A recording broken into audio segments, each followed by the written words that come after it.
So, good morning, all of you. I am Prabhakar Kumar, and today I am going to discuss on the topic of management of hypertension.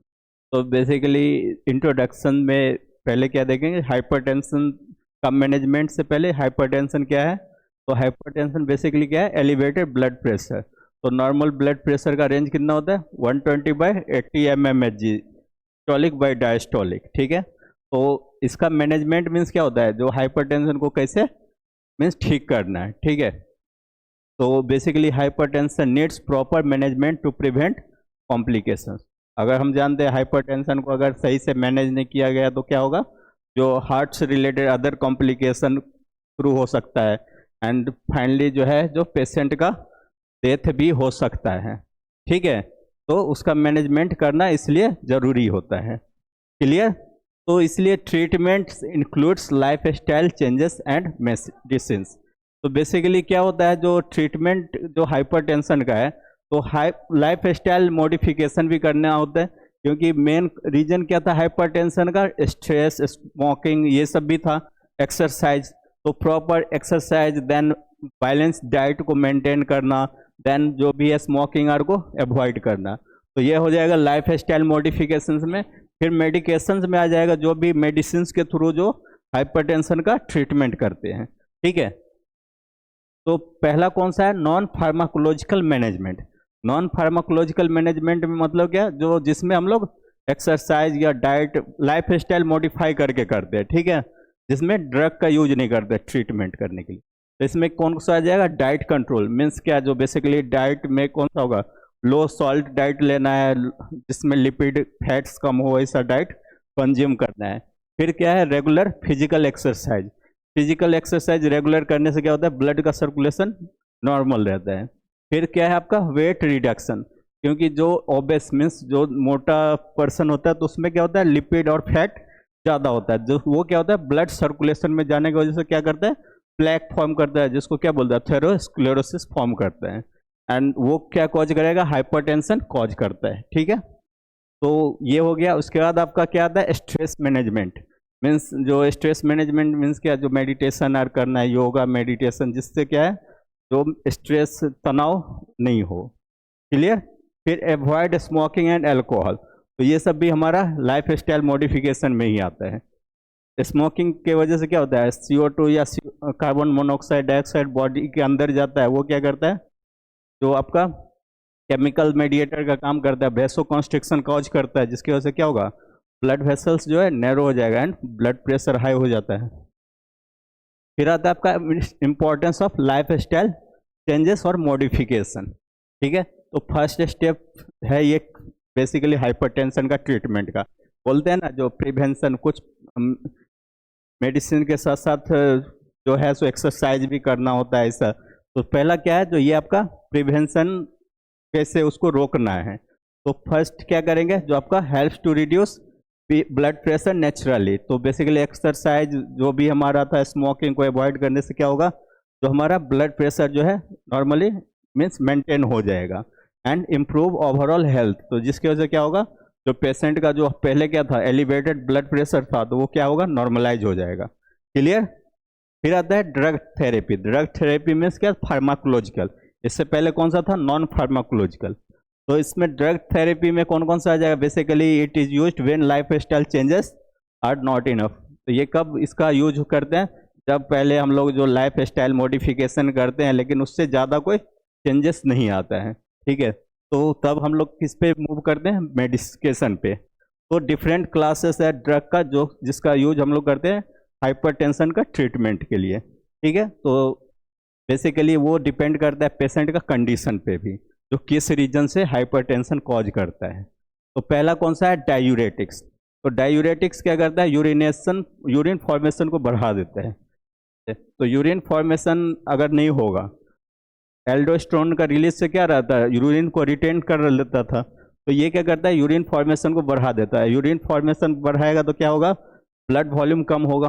Blood volume कम होगा तो automatically क्या होगा, blood pressure normal हो जाएगा। तो ये क्या करता है, यूरिन का आउटपुट को बढ़ा देता है, जिसकी वजह से क्या होता है, ब्लड वॉल्यूम कम हो जाएगा। एंड फाइनली ये इसका एग्जांपल कौन सा आता है, हाइड्रोक्लोरथाइजाइड, हाइड्रोक्लोरथाइलोडीन। तो ये सब आपका ड्रग है।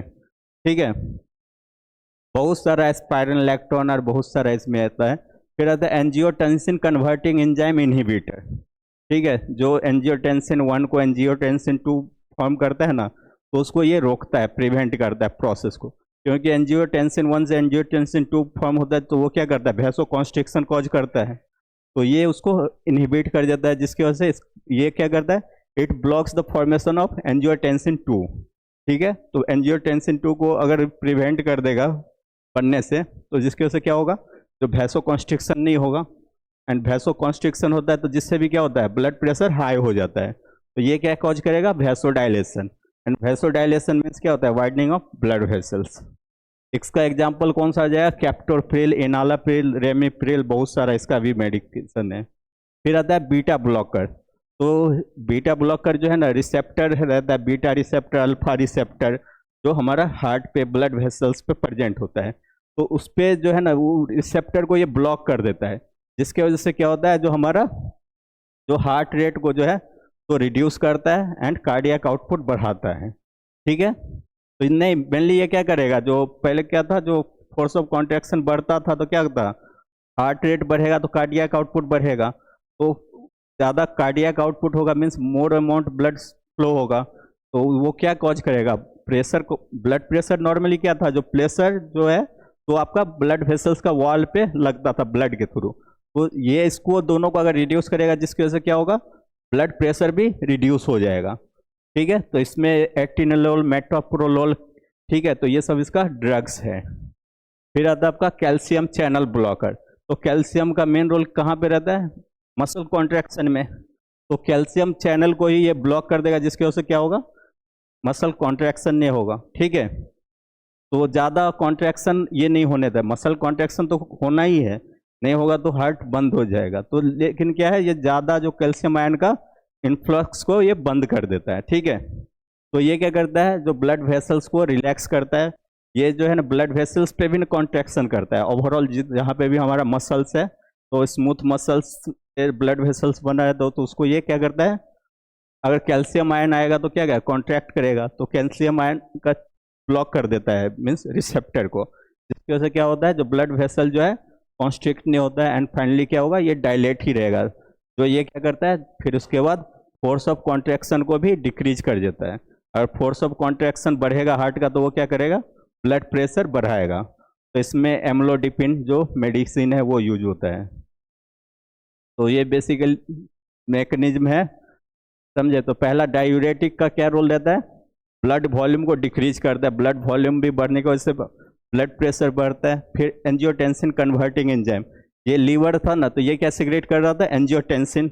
एंजियोटेंसिन क्या करता था, एंजियोटेंसिन 1 को एंजियोटेंसिन 2 में कन्वर्ट करता है in the presence of angiotensin converting enzyme. तो ये जो है ना एंजाइम, ये जो है आपका एंजियोटेंसिन कन्वर्टिंग एंजाइम इनहिबिटर, ये इसको ब्लॉक कर देता है। ठीक है, जिसकी वजह से एंजियोटेंसिन 1 से एंजियोटेंसिन 2 नहीं बनता है।